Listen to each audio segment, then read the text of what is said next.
Welcome to the Retire with Peace podcast, the podcast where we help you create a fulfilling and stress-free retirement. Each week, we bring you expert advice, practical tips, and inspiring stories to help you plan and live your best retirement life.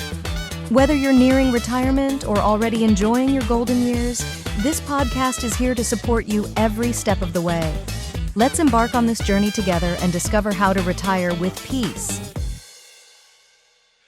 Welcome back to the Retire with Peace podcast. Today we are going to talk about investments.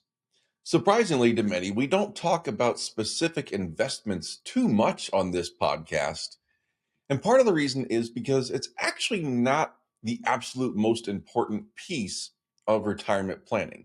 It's certainly important. You never want to have bad investments, but investments really are secondary to the overall planning.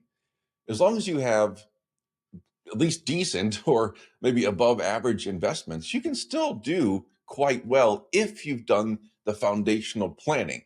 Things like retirement income guardrails, how to structure investments for income so that way you have at least 5 years of income coming in no matter what the market does. It's tax planning and all the tax strategies. It's all the foundational items that we talk about constantly on this podcast. Those are the keys. Then you need to add investments on top of that. The analogy that I use for this is running a restaurant.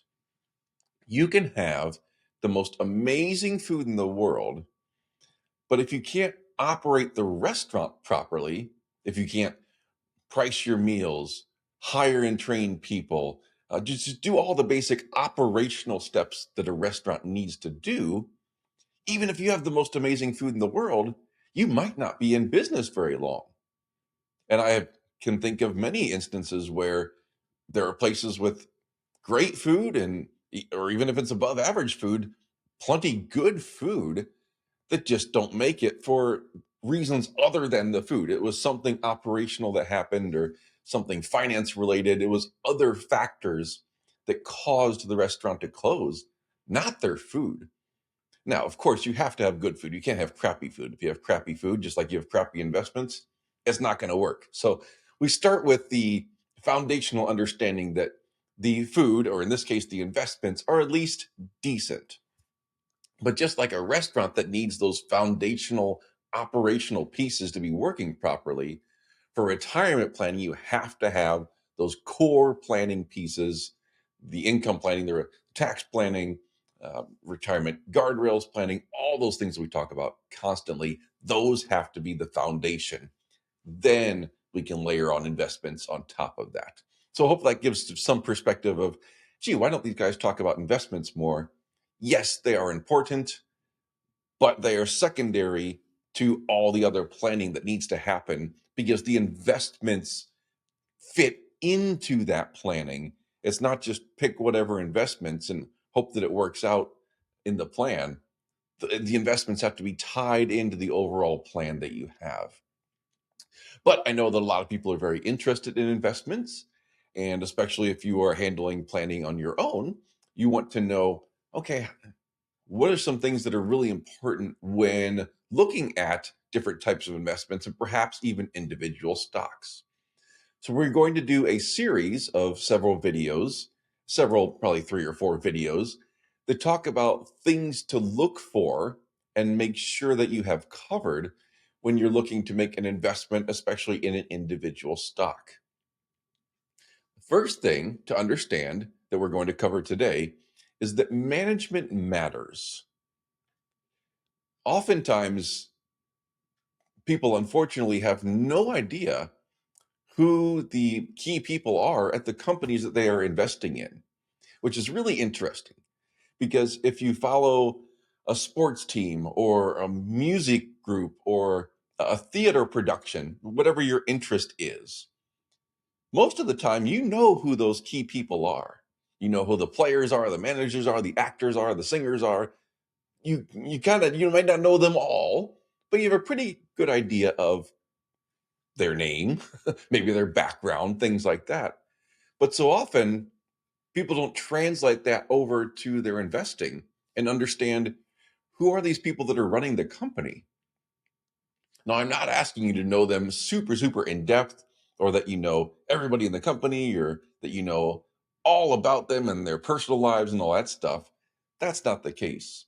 But you should at least know something about who they are, even if you can't remember their names. Be like, oh, yeah, I remember, this person has been with the company for 10 years and the company has a great track record.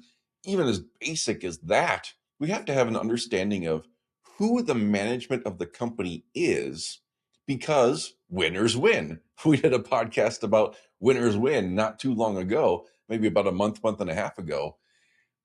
If somebody has been successful over and over and over again, even if it's at other companies, it's not guaranteed, but it's a pretty good chance that they're going to be successful where they are now. So understanding what their background has been and what their track record has been, either with the current company or previous companies, is actually really, really helpful. The best way, absolute best way that I feel you can get to know and understand the management of the company is by listening to the earnings conference calls.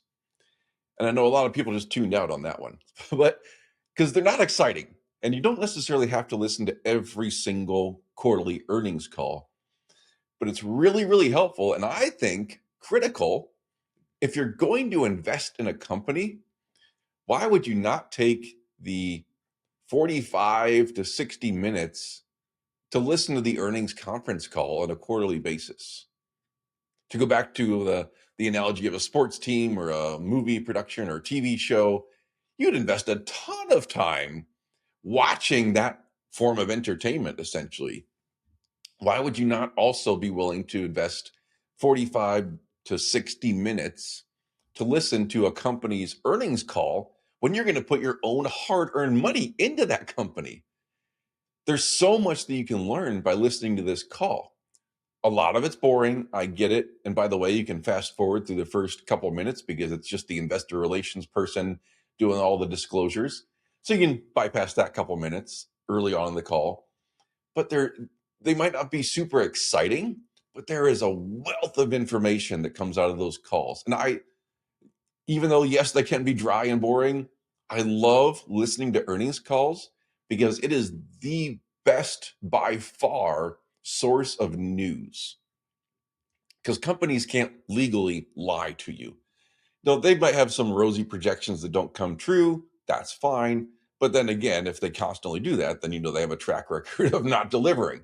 So you can get so much information out of these conference calls in terms of what the company is doing, what might be happening in the industry, perhaps something happening politically, or some geopolitics happening. There's just so much that you learn about the world, not just that company, but about the world, listening to these conference calls. I've had so many instances where I don't watch the news too much, but I'll watch the kind of the mainstream news, and they'll be reporting on something that is new. And I think, man, I heard such and such company talking about that 2 or 3 years ago. This isn't new. They've been developing this for a long time, and we knew this was coming. Sometimes people will kind of ask me how I know all this stuff before it actually happens. Well, it's not because it's before it actually happens. It's because these companies told us that it is what's happening. It just hasn't gotten to the general public quite yet. So these earnings conference calls are just a gold mine of information. If you listen to enough consistently, you'll start to learn what's going on. If you start to listen at first and you go, this is all Greek, foreign language, hang with it. After you've done a number of them, you'll pick up what they're saying and why it's important. The other thing to key on in these earnings calls is it is a fantastic way to find out if the management actually knows what they're talking about. And here's why. Usually they will have, well, not usually, they will have prepared remarks. And so they're just kind of reading from a script. So the CEO, the CFO, a lot of people, not a lot, but a handful of people have prepared remarks to begin the conference call. After that, most companies, they don't have to do this, but most companies will open up to questions from analysts in particular. And how the management answers those questions often tells you if they really are sure about what they have going on. And if you're good at all with reading people and just understanding how they're responding, you can pick up on these guys don't know what they're doing, or she's not quite sure, or all these things, versus sometimes he or she is just spot on with their response and they know what they're doing. They've got this plan. They've delivered many, many times before, and they can set a very confident tone in terms of what they're doing and why things are happening. So that is my emphasis for all of you today. If you're going to put your hard earned money into a specific stock and invest in it, why would you not know who's running the company and what they're saying on a regular basis? Again, these earnings conference calls, they might not be exciting. They are a wealth of information. They are well worth the investment in time to go back and listen to them. Listen to the recordings, by the way. You don't have to listen to them live. Don't worry about that. You can just listen to the recordings. You can find the recordings on their website. There's also an app that I use called Quarter that actually makes it really easy. It's spelled a little funky, so I'm actually pulling it up right as we speak. Spelled Quartr. Quarter. It's an app that you can get on your phone. You can search for different companies and get the recording of their conference call. You can actually get a transcript as well. I don't prefer that. I think that's okay as a substitute sometimes. I don't prefer it just for the fact that, as I mentioned already, you can really tell by the tone and the delivery of the management and how they answer their questions and deliver their remarks. You lose some of that tone if you're just reading the transcript, and I just like to hear what they have to say because it tells me if they're full of crap or not. So listen to those conference calls. It's well worth the investment if you're going to make specific investments on your own and be determining what to invest in. Please, by all means, know who these people are and what they are saying and what specifically the company is doing. I think there's so much I don't want to call it guesswork because that's not proper, but there's a lot of um, thoughts and general ideas about what a company has going on and what might impact their business. And those aren't necessarily always 100% accurate. But when you're listening to the earnings conference calls, then you're really finding out what is driving the business. What's management really hopeful about? What are they sure about? What are they fearful of? All those things you can get out of the conference call. So management matters. Understand who's running these companies and invest the time if you're going to invest the time in the conference calls, if you're going to invest your own hard-earned money in these businesses.